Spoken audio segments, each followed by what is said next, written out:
Hey everyone! A lot of you wondering why I'm not in this ice mining season. In January of 2021, I came down with that one thing that everyone's talking about. I think they call it the COVID, something. I forget. And it was a pretty mild case. At the time, it just seemed like it was pretty routine. Obviously, like, I'm in pretty good health. I'm in my early 30s. But one thing was weird about it, I had really terrible chest pain. And I actually went to the ER and had a couple of EKGs. They botched the first two. It was pretty funny.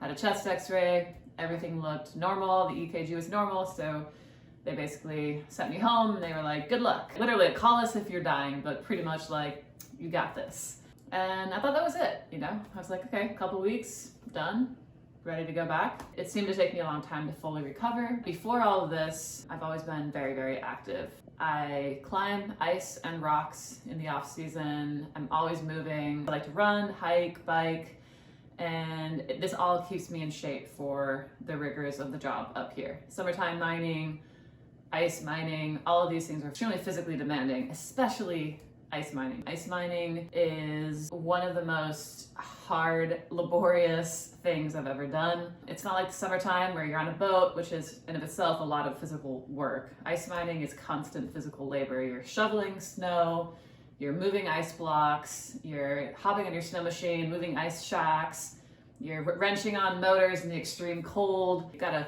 break the ice shack free every morning. You have to take like a pole and clear the ice away from the hole. I mean, it's this constant physical activity, and I've always loved it because my body's been able to handle it. My fiance at the time and I came back to Nome to get ready for this year's ice mining season, and we come upon this hilarious scene. My Arctic Cat snow machine is buried literally under 10 feet of snow, and we can't even find it at first. We're walking around on top of it.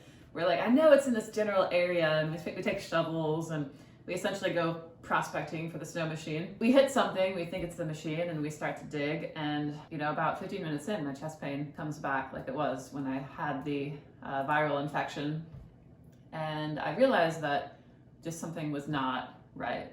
And that was my wake-up call. Started doing some research, I called doctors, I tried to figure out what was going on. I had something like a relapse because I had been feeling kind of okay, but as soon as I did that exercise, it was like all of my symptoms came back. Like, I was incredibly fatigued, I just didn't feel well, I had like just a general malaise, and my chest pain was really bad when I exercised. And a whole other host of other weird symptoms, like I had numb limbs, I had shortness of breath. It really impacted me in a way that I didn't anticipate, because I've always really relied on my body to get me through everything. I was just like a fighter, and in a physical way, like no matter what happened to me, I always felt okay because I felt physically up to the task. And after I got this virus and it lingered and it turned into something that was lasting longer than I ever imagined, I was kind of defeated physically. I couldn't believe it was happening to me. I've always been pretty healthy. I've always been really active. It was a real blow to who I felt fundamentally I was as a person. And I had a decision to make, because we were up there to prepare for going under the ice, and we had a lot of work to do, equipment to assemble, plans to make, and then production was going to show up and they wanted to shoot us doing our jobs under the ice. And for the first time in 10 years of being a gold miner up here and always rising to the challenge, I didn't feel like I could rise to the challenge physically. I had to either try and just push through and struggle and potentially fail completely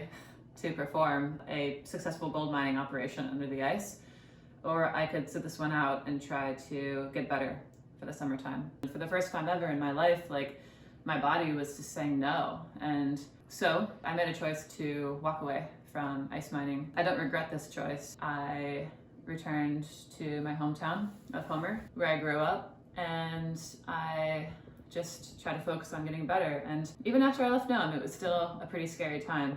My white blood cell count was low. Usually that means there's a problem. I also had this sense that I had walked away from something and my body had failed me to do something that I've always done. I was, pretty depressed for a while, honestly. Anxious about what was happening to my body, and depressed about not being able to perform the way that I'm used to.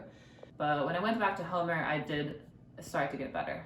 And the constant fatigue and malaise and chest pain started to go away. And I took a lot of support from my church community, my family, and my husband. But overall, my body just started to come back. And I'm really happy to say that as of right now, I believe I'm fully recovered. And my husband and I, we got married in May, and then we basically, a week later, literally a week later after marriage, we hopped on a plane, got to know, and I remember telling him, like, I don't know whether I can do this. I don't know what it's gonna be like getting the boat ready and working these long hours. But my health had come back. Like, we were working 12-hour days, getting the boat ready, and I felt more or less like myself again. I mean, I still like have a little bit of a relapse here and there, and my exercise capacity is not the same as it was before COVID.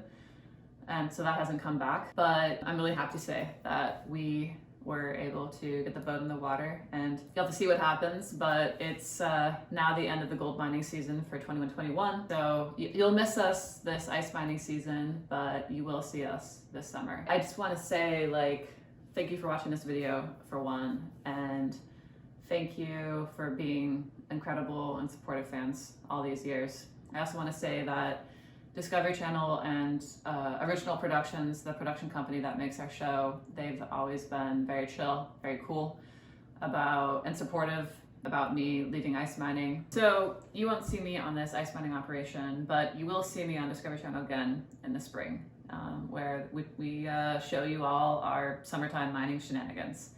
And in the meantime, we're making weekly YouTube videos, so stay tuned for those. And thanks for watching. Thanks for watching our channel. Thanks for watching the show. And thanks for being awesome fans.